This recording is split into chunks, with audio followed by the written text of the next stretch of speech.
मालेगाव स्फोट प्रकरणातील सर्व आरोपींची निर्दोष मुक्तता करण्यात आली आहे। केवळ संशयाच्या आधारावर आरोपींना दोषी ठरवू शकत नाही, त्यामुळे सगळ्या आरोपींची निर्दोष सुटका करण्यात येते असं एनआयएच्या विशेष न्यायालयाकडून सांगण्यात आलंय। मालेगावमध्ये 29 सप्टेंबर 2008 साली झालेल्या भीषण बॉम्बस्फोट प्रकरणी न्यायालयाने आज निकाल सुनावलाय।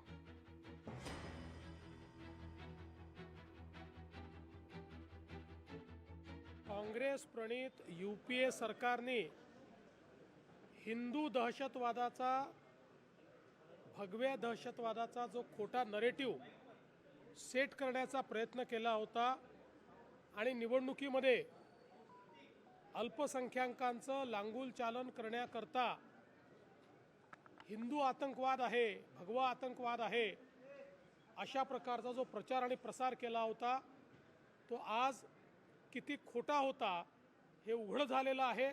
भगवा आतंकवाद दाखवण्याचा काँग्रेसने आणि यूपीएने प्रयत्न केला, तो किती खोटा होता हे कोर्टाने पुराव्यादिशी आज सांगितलेलं आहे।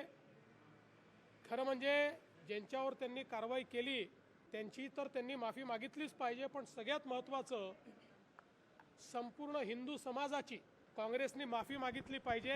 17 वर्षानंतर का होईना पण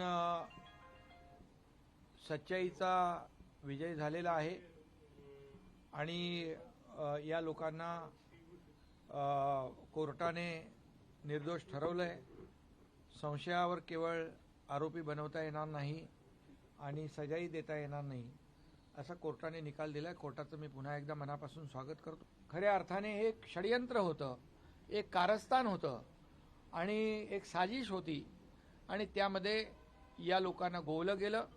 परंतु जे लोक भगवा आतंकवाद, भगवा दहशतवाद म्हणाले त्याला न्यायालयाने एक करारा जवाब, एक चांगली मोठी चपराक आजच्या निर्णयाने दिलेली आहे। दूध का दूध पानी का पानी झालेला आहे, सत्याचा विजय झालाय आणि मी म्हणेन की सत्य परेशान हो सकता है लेकिन सत्य पराजित नहीं हो सकता है। मालेगांव ब्लास्ट में आज 7 आरोपी निर्दोष साबित हुए हैं। इसमें से मैं सबको नहीं जानती थी, लेकिन साध्वी प्रज्ञा और कर्नल प्रसाद पुरोहित को मैं जानती थी नाम से। साध्वी मेरे को बहुत प्रिय थी। पूरी दुनिया में हिंदुत्व को बदनाम करने के लिए इस्लामिक आतंकवाद के मुकाबले में भगवा आतंकवाद शब्द को बनाया गया और उस शब्द को प्रमाणित करने के लिए बहुत बेकसूर लोग इसका शिकार बनाए गए। केसमध्ये सुरुवातीपासूनच वेगवेगळ्या प्रकारचे स्टेटमेंट राजकीय लोकांकडून यात येत होते। त्यानंतर वेगवेगळ्या प्रकारचे मीडियामध्ये बातम्या येत होत्या, त्यामुळे तपास यंत्रणा मिसगाईड झाली किंवा कसे हा संशय या सगळ्या याच्यातनं निघतो। या केसमध्ये 2016ला ज्यावेळेस एनआयची चार्जशीट आली त्यामध्येच एनआयच्या चार्जशीटमध्येच सगळं क्लिअर होतं की कशा प्रकारे मोका ओढून ताणून लावण्यात आलेला आहे, कशा प्रकारे साक्षीदारांच्या जबाबामध्ये डिस्क्रिपन्सीज आहे।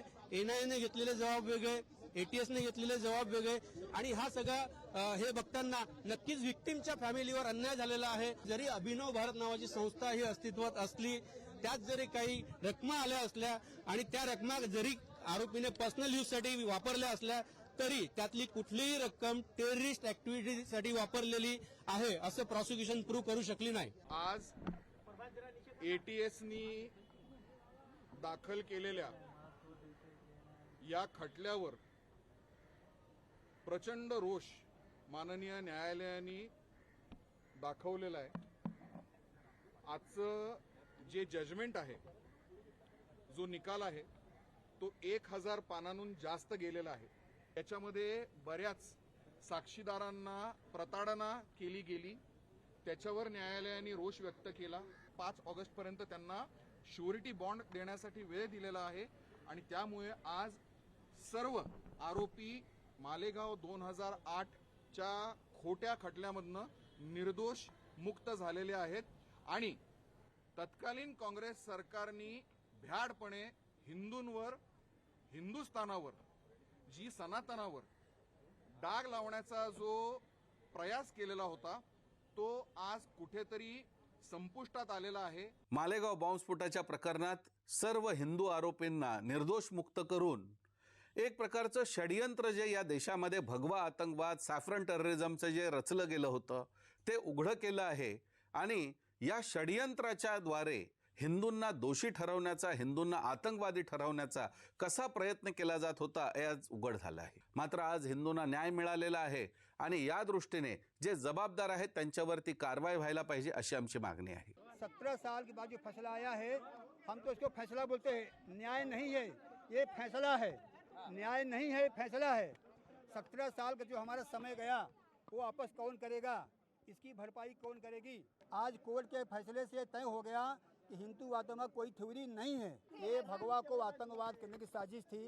एक तरह से भगवा की जीत हुई है, भगवा की विजय हुई है. त्याचा निर्णय माननीय न्यायालयाने केलेला आहे आणि सर्व 7 आरोपी निर्दोष बरी करण्यात आलेले आहेत. या निर्णयाचा मी विश्व हिंदू परिषदेतर्फे स्वागत करतो. सर्व हिंदूंना याबद्दल अभिनंदन करतो.